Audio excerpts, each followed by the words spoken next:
আর আমরা একসাথে হোস্টেলে থেকেছি, দেন আমরা রুমে থেকেছি, আমরা একসাথে 3 বছর থেকেছিলাম। তারপরে তো যে যার জায়গায়, ও কলকাতা ওর দিদির কাছে থাকে, আমি আমার বাড়িতে চলে গেছি। সবই আলাদা আলাদা হয়ে গেছে এখন। আর এই দেখো এখানে ফটো তুলে নিচ্ছি। ও অ্যাকচুয়ালি নিচ্ছিল ব্যাগ, জুতো এসব। মেট্রো প্লাজায় তো সব এরকম পাওয়া যায় আপডেটেড জিনিসগুলো। একটু এক্সপেন্সিভ ওখানে জিনিসগুলো অ্যাকচুয়ালি, মানে ফার্স্ট কপি হলেও একটু এক্সপেন্সিভ। বেরিয়ে আসার সময় আমরা একটা আইসক্রিম খেয়েছিলাম, তারপরে আমরা চলে এসেছিলাম পার্কস্ট্রিটে একটা ছোট্ট ক্যাফেতে। খুব সুন্দর, খুব নিট অ্যান্ড ক্লিন, আর নতুন খুলেছে মনে হয় ক্যাফেটা।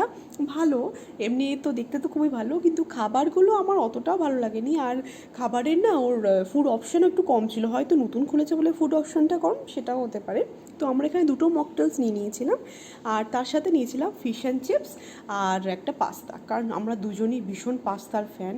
বিভিন্ন রকম পাস্তা আমরা যখনই যাই, চিলিজে যাই বা সাউথ সিটি যে কোনো মলে যাই, যেখানে যেই আমরা পাস্তা আগে খুঁজি, কোথায় পাস্তা পাওয়া